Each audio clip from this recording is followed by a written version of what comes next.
conversations. Let's have real conversations. Get ready to stir it up. Life events and everything in between. Let's go. Get ready to stir it up. No capping. If guests got you covered right up. Get ready to stir it up. Stir it up. Come on.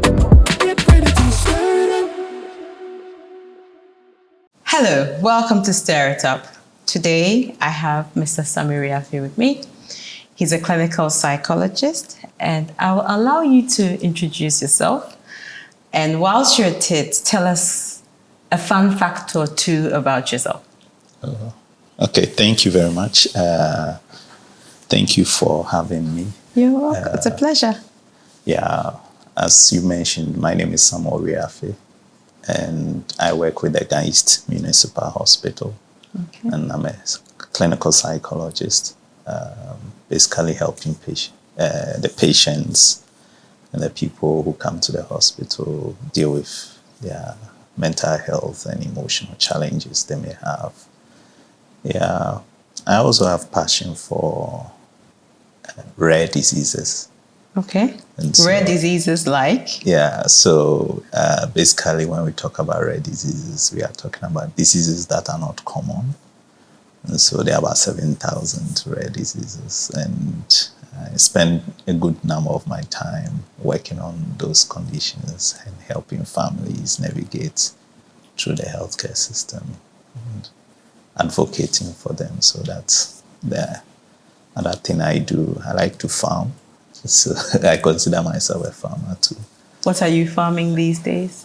A couple of things. I have a palm plantation, started coconuts, Okay. and plantain and other vegetables too. So, yeah. So, yeah, farming and Okay. seeing patients is fun. Do you and your patients talk about your farms? Your farming life? Sometimes, but it's not the main thing we focus on. But I love fun. to fun gardening, taking care of plants. Yeah, It's nice to know that about you. yeah. Thank you. So, as we've talked about, I'm having this series on emotions. And I've had this board meeting with myself several times whether I should talk about love in this series. And I finally decided a couple of days ago that I would include love, because how can I talk about emotions and not talk about love? So here we are to talk about probably one of the most powerful emotions. I agree. You agree, yeah? I agree. Yeah. So let's talk about love. So the first thing I want to kind of use to set the ball rolling in this conversation is almost like a bit of a trick question. Do you feel that love is in any way misunderstood? It's a big question. It is. Yeah. So You welcome to the home of big questions. yeah, but I first of all, it's an important topic you've picked up, because almost everybody talk about love, and we use love in different contexts and in different ways. Even one as an English word, and two as an emotion. And so it's necessary that we have in that conversation today to be able to unravel it a bit. I'm not sure we'll be able to do full justice to it, but we'll try our best to look into it. Yeah, so love is it's one of the things that, if you go into the Bible too, it comes up a lot. Love your neighbor as yourself, do this, and you hear a lot of love being used. So it's an emotion that is also least understood and usually misapplied, quote unquote. And we see people abusing others and call it love, and doing all kinds of things. And it is still phrased as, I'm doing all of this to you because I love you. And so if you ask me, it is usually least understood. And I think that is what goes on. Yeah, and but generally when we talk about love, you are also looking at some key elements of it. And so one of the things that is, it comes with this intense affection and care. And so whether people who use love are usually also implying that they are showing some kinds of intense affection and care for someone.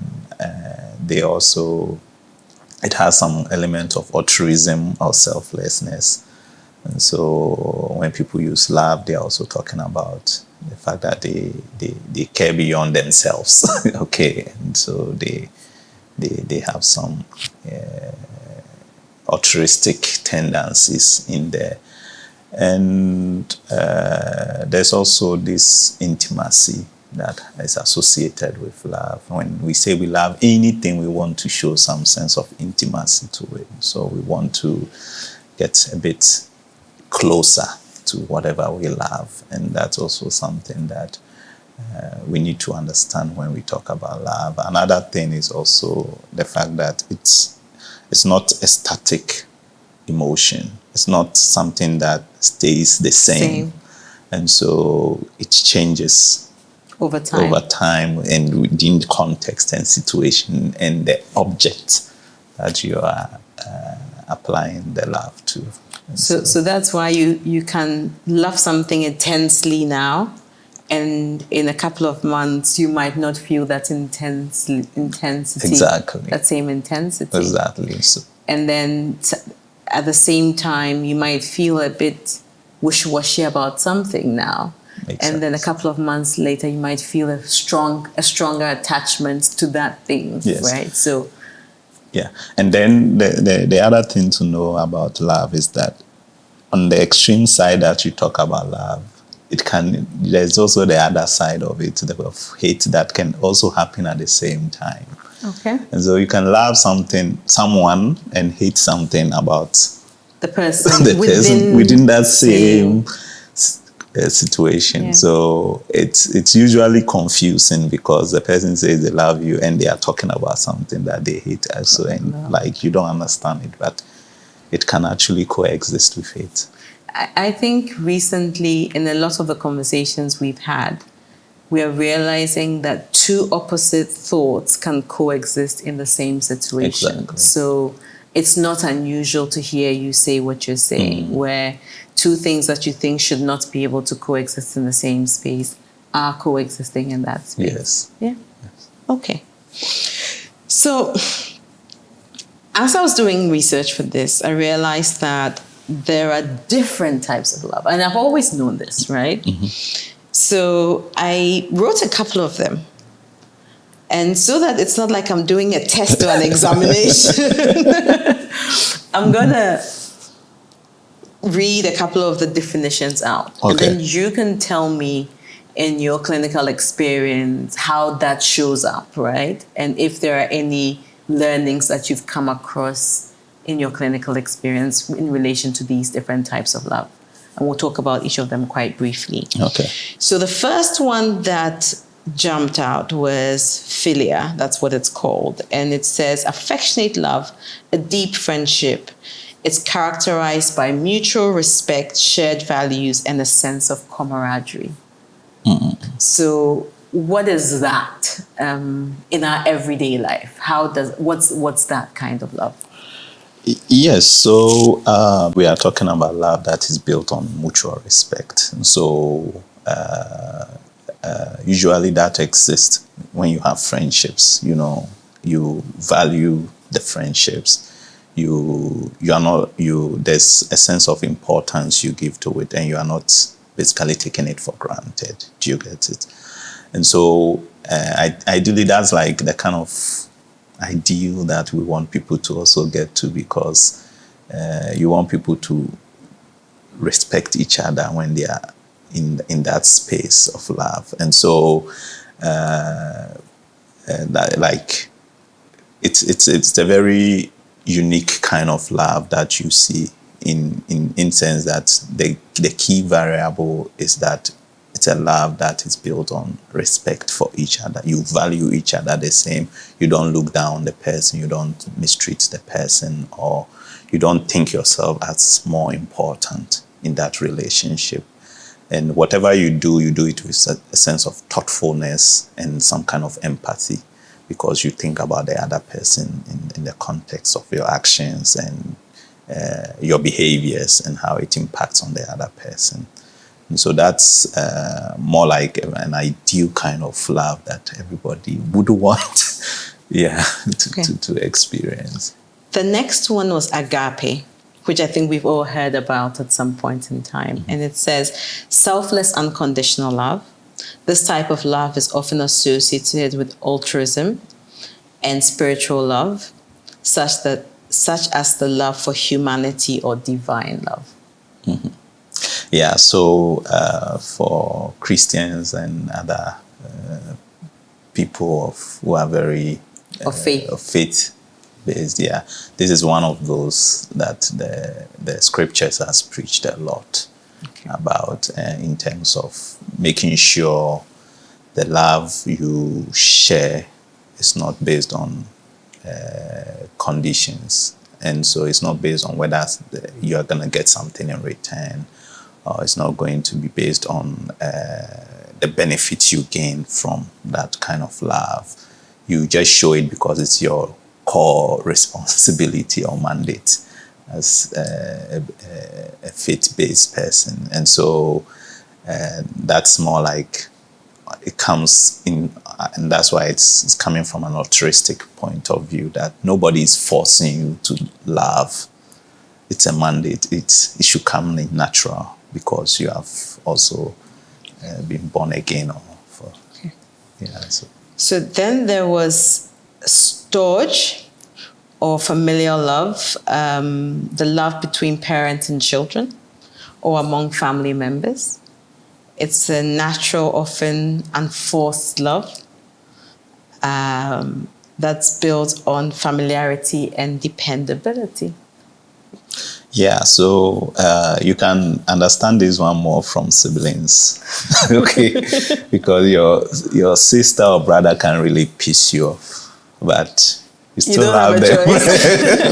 And so that's how it goes there. It's a very strong love, kind of affection that can exist. And the funny thing is that when it switches the other way, it's very toxic also, because but it's really a strong one. Tell me about the toxicity when it switches. Yeah, so because it has, so in relations, there's two perspectives that we can have about relationships.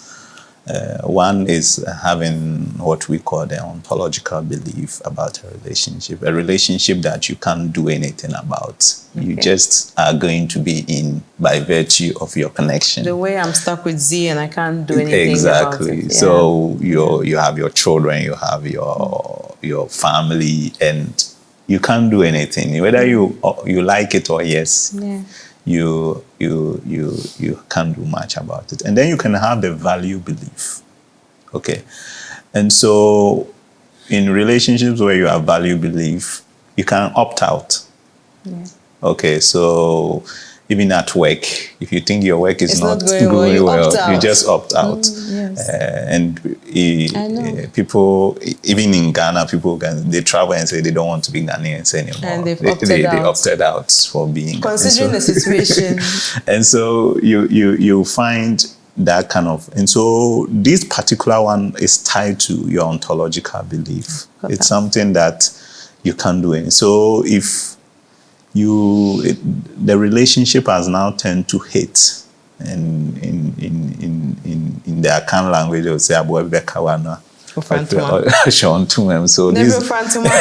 it right. And so if assuming your relative has offended you, have done something that is so appalling, and you don't want to have anything to do with them, or you're so upset, you don't want to see them, but you can't do anything about it. You see, it's become very toxic, and you're just living in it, and a lot of people get into depression and sink down, and sometimes people commit suicide because of these kinds of things, because the other person might not even care, but you can't move. You just have to coexist with them. Okay. And all of those, yeah. Then, I mean, there are quite a few, but the last one I want to talk about is Eros. And it's romantic, passionate love, often characterized by physical attraction and desire. This is the kind of love often depicted in romance novels and movies. Tell me about that one. Yeah, I think this one, it seems self-explanatory. We are moving on. Because everyone might have felt, to some degree, a lot of people might have felt some level this one, especially when you have attraction towards the opposite sex. Yeah. And you might want to spend some more time with the person, or get more intimate with the person. Okay. And so this is the kind of love that we see in those kinds of relationships. And so that's what we say. Even though I said that's the last one, I think that it might also be good to talk about some negative forms of love. So a few of them had popped up, like mania and like the obsessive kinds of love. So one of them that came up was mania, where it says obsessive possessive love. The type of love can lead to extreme jealousy and dependency, often resulting in destructive behaviors. Do you want to comment on that? Yeah, so in my earlier presentation, I'd mentioned that sometimes people express some toxic or unhealthy behaviors, and if they are questioned, they would say, I'm doing it out of love, right? And you see people being socially abusive and trying to be controlling. And even in parents-child relationship, we see all of those happening as well, where there's that kind of dominance and control that comes in. And the word you hear is, I love, it's because I love you. Yeah. And so it's all unhealthy sometimes. And even it's the aftermath of the love that they say that they begin to show counterproductive love. That's how I'll put it. And even not just the mania, sometimes self-love can get to the extreme where people begin to be to begin to mistreat others because they overly love themselves. So that's one is here as philusia, self-love, which can be healthy or unhealthy. Exactly. Healthy self-love is about self-compassion and self-esteem, while unhealthy self-love is akin to narcissism. Yes. So it can lead to that as well. So the manic one, they attach, they see love as they own something.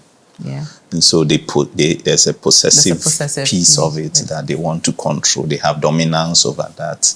Okay. And they want to dictate how that should happen. And so in marriage situations, the husband may feel that he owns the wife and tries to socially control how the wife should go, how she should dress, what she should eat, who she should talk to, and in vice versa, it happens as well.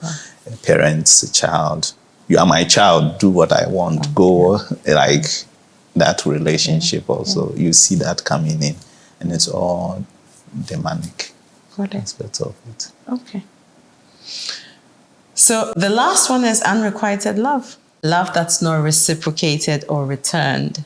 It involves strong feelings for someone who does not feel the same way about you. Yeah, it's like falling in love with someone who doesn't love you in return. The hassle is real. Yeah, I mean, that's possible. It's possible. I hear it a lot. That, I love someone, but I don't feel the person feels the same way about me. And so that's also possible, that you can love someone or something that it's not the same on the other side too. So that can happen. Okay. So now that we've kind of dug into the different types of love, it would be good for us to kind of talk a little bit about when is the first time that people experience love? The first time people experience love. As a human, when is the first time you experience love? I think love is, we can understand love from a developmental perspective because it's an emotion that grows as well. Okay. And so looking at it from a developmental perspective, we have to also understand that it begins at the time that you start getting close to something or someone. That's the basic of it. So the moment, for individuals, the moment we start, even when we are in this, there's an attachment of a fetus, we should expect that love has started building up from there. The emotions, the situations, the surroundings, everything that happens, even in the outside world, still impacts the child who is growing in the womb of the mother.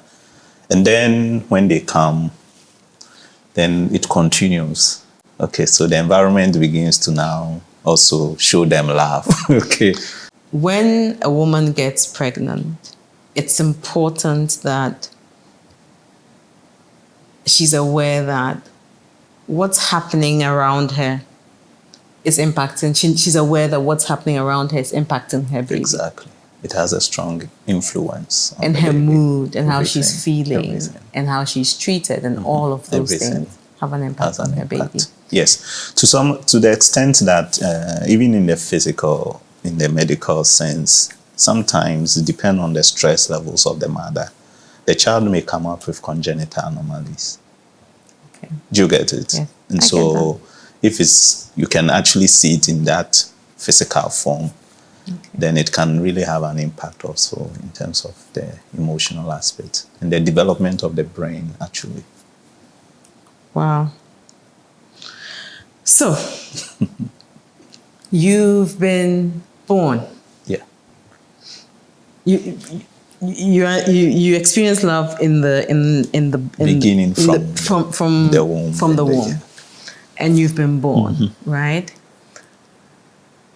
And you're now part of a home. Are children and adults, do children and adults experience love differently?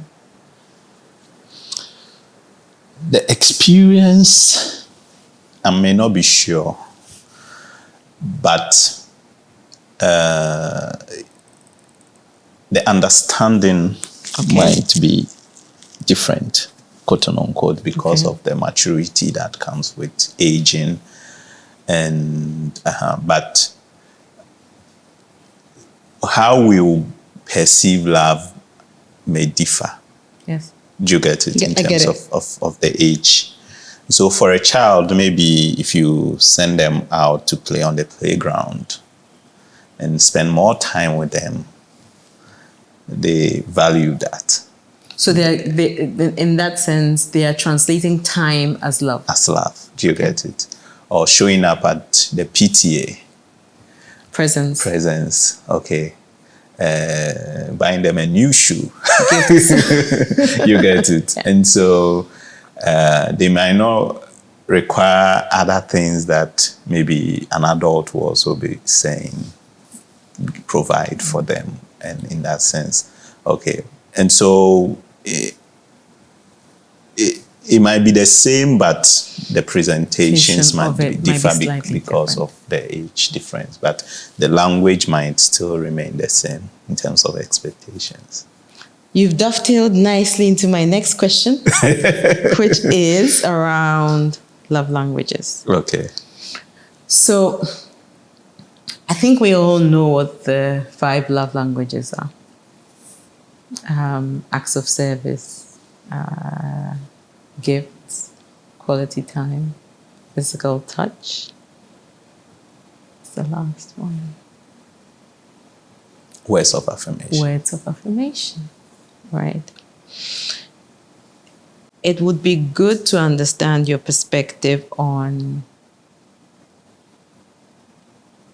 how we give love as adults and how we receive love. So what informs how we give love as adults? Yeah, several factors, but primarily we have been brought up in a way. We have been oriented. We have observed. In psychology, we say we have learned. And we learn in different ways. One is through experience. So reward, punishment. We do something, we get immediate reward or punishment from it. Then we say, okay, this is not right for me. We also will learn from observation, like modeling. So watch other people do things, and then we pick after it. We learn that this is how it is done. Okay. And so based on our own learnings, we learn love. Okay. We learn what love means. This becomes a construct. It becomes a word in our world. People do things and say, I love you. Okay. So you learn from it. So if your father beats you and say, I love you, you know that, okay. Your association with beating is love. Exactly. So you grow and you'll start beating your children or other people and say, this is love. So they are the associations that you connect exactly. to. So that's the learnings that happens to some degree. Also based on attachment. Okay, so how we attach to things and people tells our love. So if there's some kind of unhealthy attachment that goes on, one might desire, want more, desire, and has these ideals of, you know, how people say, well, my father was not there for me, so I want to be there for my children. So, like, it becomes the reverse of it. Yes. You begin to desire what you didn't get as well. So, people also develop love languages based on the fact that they didn't get certain things and they want it. And so, that desire to want that becomes the new standard of what they believe is love. Okay. And so, if they were abused, if they see that you come into their life and you try to abuse them, they know automatically that you don't love them. Yeah. And so they don't want somebody who is abusive. Then to them, if you come and you don't abuse them, you love them in that sense, And so we should not take out also the personalities factor, because we are all different and our personality traits can also determine how we accept and know love. Okay, and so for someone who is probably an extrovert, might want something else compared to somebody who is very introverted. Okay, and in that way, and so depending on your personality type also influences how you would expect love from people as well. So that's also an important thing to look at.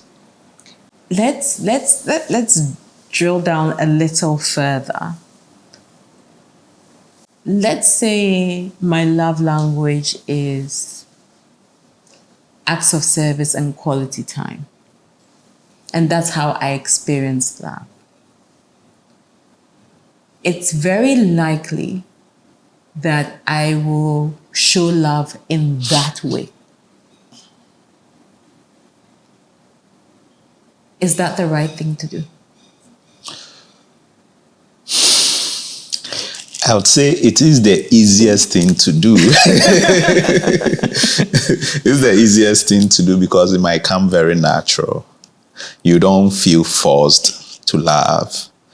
It's easy, very easy. It's in your elements. Okay. But the challenge is, and I always would make an analogy comparing this to two people who speak two different languages coexisting in one room. So I speak French and you speak? I speak, say, Dagati. Okay.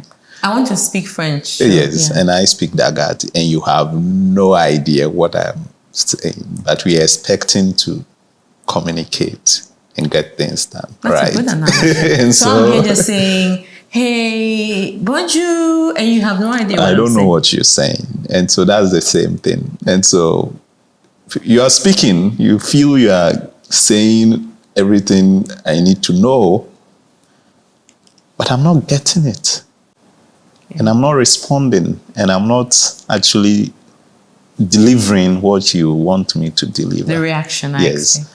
And so you become disappointed, or you feel like I'm being inconsiderate, or I'm expecting too much. Or you're not appreciative as well. Exactly. And so that's how it goes. So in as much as we might not be comfortable, it's important for us to learn the other person's language. Okay. And understand this variable. And I did say that it's a skill that grows. If we see it as an innate skill, that's where the problem, it's like stuck, fixed. Okay. But we understand that it's a skill that we need to improve. Yeah. Then we will make the investment to grow at it. But both parties needs to be able to learn how to be patient and be able to also teach the other person how to get it. Because I always say, you need to understand that the other person also doesn't understand your language. And so if you want the other person to figure it because you have just said it, that means I like acts of service. The next day you expect the act of service. It might not work that way. Yeah. But understanding to give that room for learning and prompting and guidance, and also you learning the other person's, because sometimes one thing I've seen is that it becomes one way. One person is expected to learn and fulfill it, but the other party doesn't learn the other side too. And so it becomes a difficult thing for one gets tired along the way. And so it has to be mutual. Two people learning each other's language, then it helps with the communication of love. Understood. Is that? Understood. If you think about the effort it takes to learn your partner's language, is there any negative impact on you as an individual? In terms of the effort? In terms of the effort, is there any negative impact on you as an individual, whether it's in terms of the effort, but that journey to learning your partner's love language? Are there any drawbacks?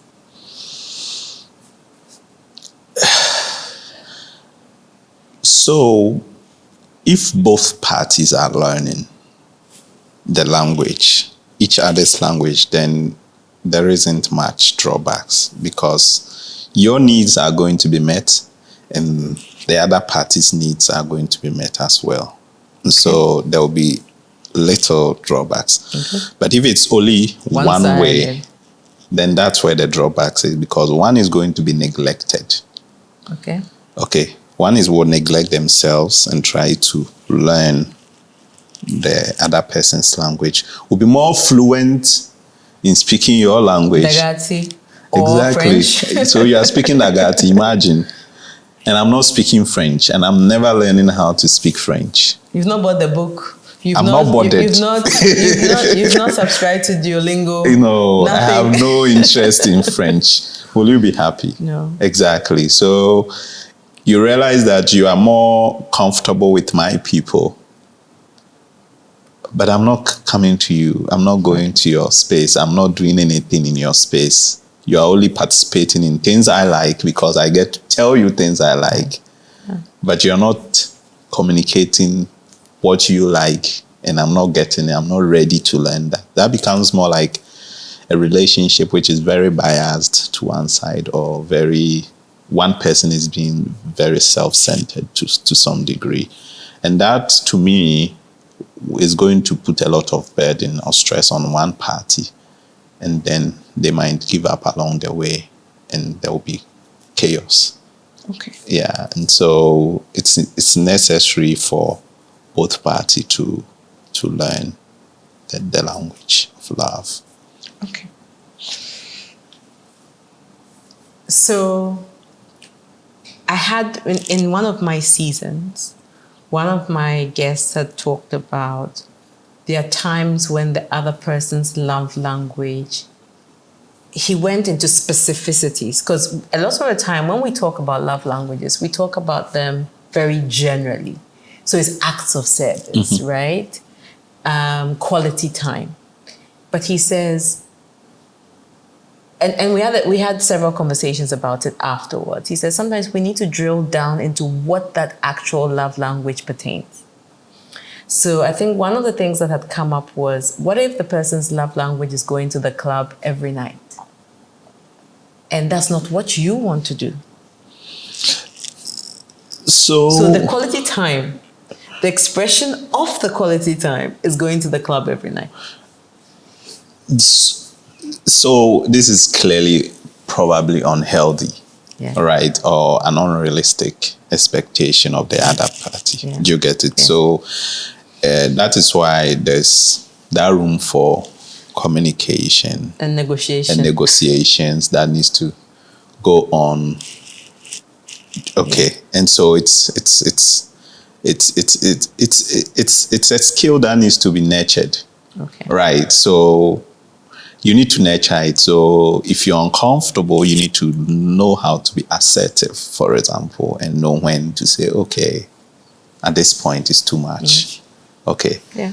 And be able to express your discomfort and how much it affects you or impacts you to some degree. Do you get it? Yeah. But if you don't talk about it at all, then that's where the problem is, because to the other person, you're good, you're okay, you love it, you're enjoying it too. So, I think it was very eye-opening for me in that conversation, because I've always talked about the halo effect of love languages, right? And almost within the context of acts of service, quality time, right? So, but when he said that, then I began to think about it. What if those acts of service are extreme, right? Because we always think that everybody does things in moderation, right? What if that physical touch is not the same level of physical touch that you are it's not the same level of physical touch that you are comfortable with as a person, right? So I think that it's all well and good to talk about, this is not my love language, right?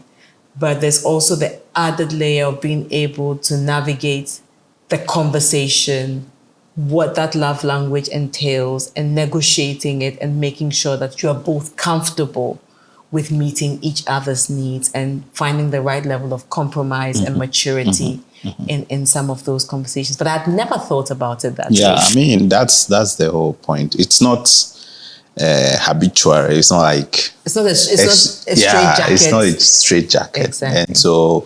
and it comes back to see how children learn skills. So it's a gradual step. Yeah. And so even if you want people to learn your love language, it means that you're going to have to start from the basics. Got it. All right. And so assuming I asked you from the example you gave, the person likes to go to the club every day. Okay. If that is what the person wants, okay, it doesn't mean you have to start the person. Say, go to club with me every day. Could be once or twice a week. Exactly. Got it. All right. And that's a negotiation. That's a negotiation. And that person might be able to do that. Yeah. But expecting the person to go to the club every day, will it be reasonable that the person also has a love language of gifting and say, give me a gift every day? Will it make sense? And a high and expensive gift as well. You realize it doesn't make sense in both sides. So it's that kind of negotiations that needs to go on. It has to And that's the beauty about love, is that it's adaptable. So you can always work on it, improve it, get it right.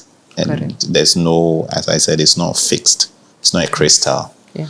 And so you don't say It's to get fluid. this. It's fluid. So you can both parties can always adapt and make it better for themselves. Correct. Are there people who've never experienced love? It's difficult to say there are people who have never. I think that they've experienced love at different levels. And if we put love on the number line, that's what I usually put emotions. 1 to 10. They probably may be on the 2 or 1s, which is maybe lower levels of love that they've experienced, but like an absolute, complete zero love, that might be very, very difficult. A bit extreme. It's very extreme. So they might have experienced love from other people, maybe not the right people. Like some people are abandoned by their family, and they get other people, maybe drug addicts or some other people, to show some kind of care. But it's not real. Exactly. Yeah. So they might get that kind of support, which to them is also love, but it might not be zero. It might not be what's the ideal that we look out for. In that sense, yeah. Okay. Yeah. Let's go into scripture. Okay. So we all know a very famous Bible verse that talks about what love is and what love isn't. Mm-hmm. So 1 Corinthians 13. 13, okay. 4-7. But the specific one I want to read is, love is patient, love is kind. Okay. Love doesn't envy. It does not boast. It's not proud. It does not dishonor others. It's not self-serving. It's not easily angered. It keeps no record of wrongs. It does not delight in evil, but rejoices in the truth. It always protects. It always trusts. It always hopes. It always preserves. And it's quite an intense list of things that love is and isn't. Yes, yeah. So I want us to quickly, between you and I, we'll play tag. When we say love is patient, what does that mean? Because we and I have got 10 more minutes to wrap this up. Okay. Well, under 10 minutes. We've got like 8 minutes to wrap this up. When we say love is patient, what does that mean? Yeah, I mean, if you look at, I like the sibling relationship a lot, because that's where you really see. So patience is tested. And sometimes your sibling is not doing things the way you want. They are saying things, and you just have to learn to accommodate. You learn to compromise. You learn to exercise some patience, because you love them. You come to that call that these are my siblings, these are my relatives, these are my friends, and I love them unconditionally, irrespective of what they do. I'm just going to be patient. Or if even when you need something from your parents or something, because of what exists between you, there are certain things that you would have wished you could do, but you really have to exercise those patience, and it's very, very important. When you say love is kind, what does that mean? Yes, so kindness is understanding that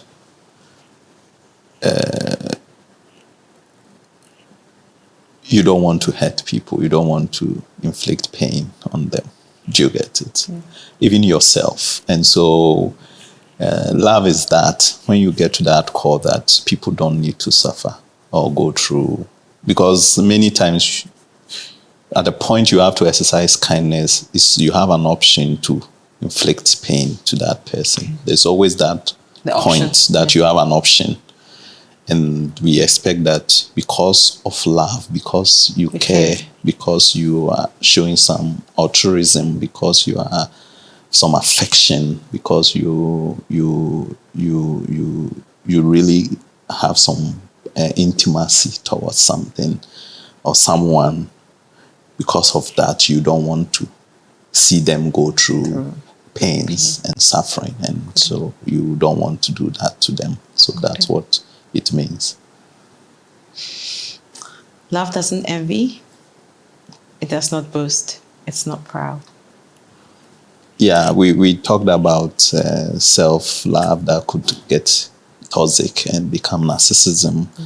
And this is one of those. And if you love somebody, all you hope for the people or the person or the thing is to excel, is to see it glow and become nice and become more productive. And when you love, the moment you profess and believe that you love that, you feel within you that you also want to see that or the person make it, and so when the moment envy comes in, then it's a different because how would you want someone to go up and you don't want, you still envy the person, and so it's a very huge contradiction there. So it's important. When I think about it does not dishonor others, I think about when you love someone, you want to honor them and you want the best for them. Exactly. Right? And honoring someone within the context of a partnership is even in what you say about them. And it's even in the kind of respect that you show towards them. Right? So that's what I think about when I think about it does not dishonor others. When I think about it's not self-seeking, I even think about a parent relationship, or I think about it within the context of friendships, right? You're not thinking about just yourself. You're thinking about the good of the person that you also care about, right? So it's not about putting yourself first all the time. You're putting that person also in a place where they matter. And then when I think about it's not easily angered, it goes back to what you said about being patient. But not easily angered is, and I think we talked about it, where you are extremely patient with your sibling, right? You don't, even in situations when you should be angry. So it's that thing where you kind of give a long rope. So tell me about keeping no record of wrongdoing, and rejoicing in the truth and not delighting in evil.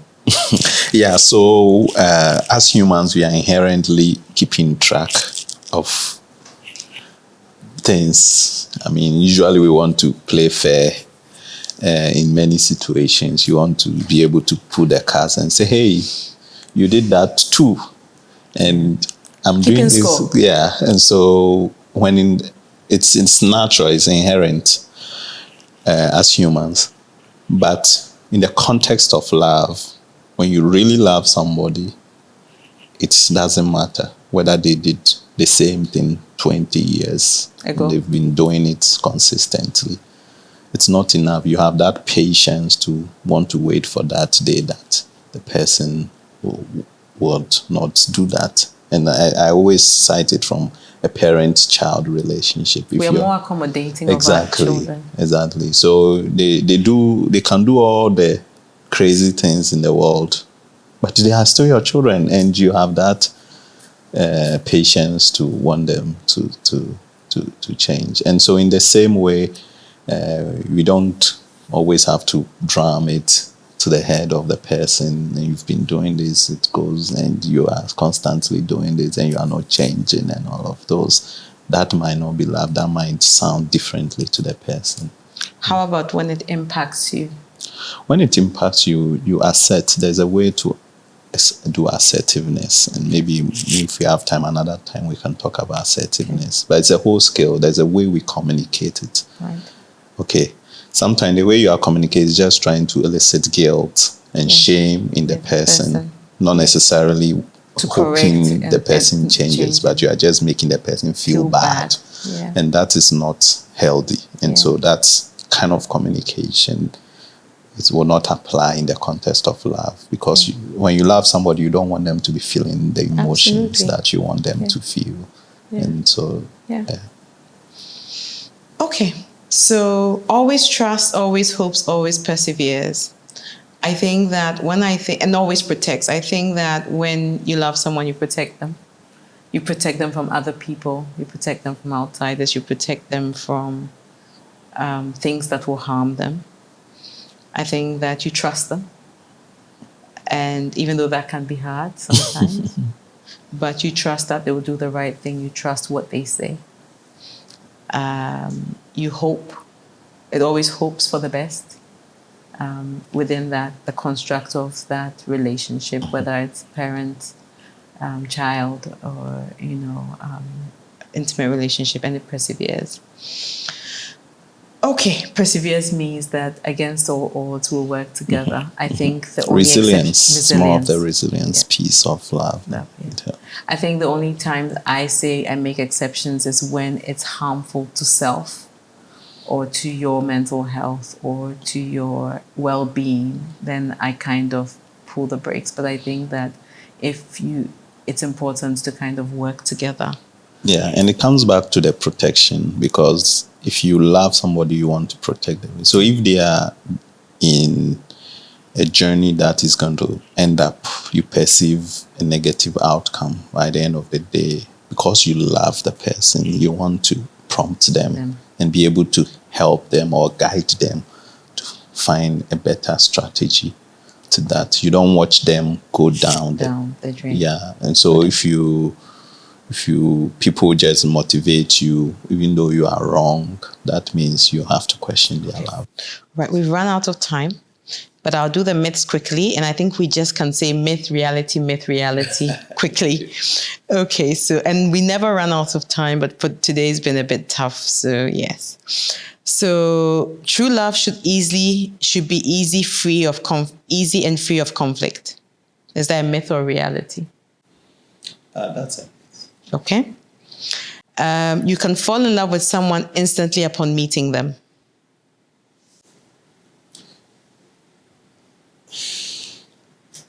You still need to work on it. Okay. I think it's not. You think it's a myth? Yeah, it's. Apologizing and taking responsibility for mistakes are crucial for resolving conflict. Yeah, that's. Okay. That's true. Passion can fluctuate in any relationship. Mm-hmm. Okay. Yeah. While love is essential, other factors like trust and respect are key. Very important. Okay. Anyway, so final question. If we want to build love in any kind of relationship, and there are two things you'll recommend, what will those two things be? Okay, so more like the ingredients you need to build love. So the basic thing is the communication. That's like Number one. You don't get tired of Communicating. Number two. Okay, and the number two I would say is patience. Patience. Patience.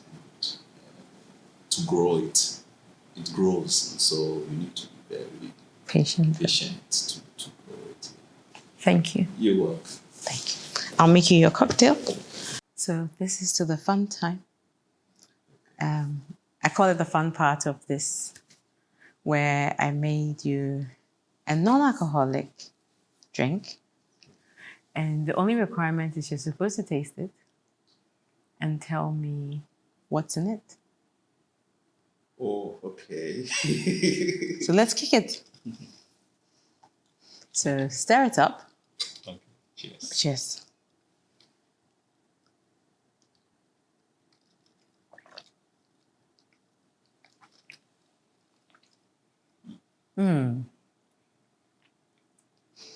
You're going to suffer.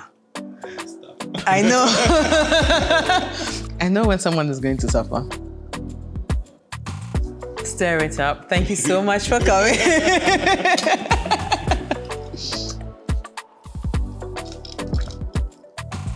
Okay, cool. It's got passion fruit in it.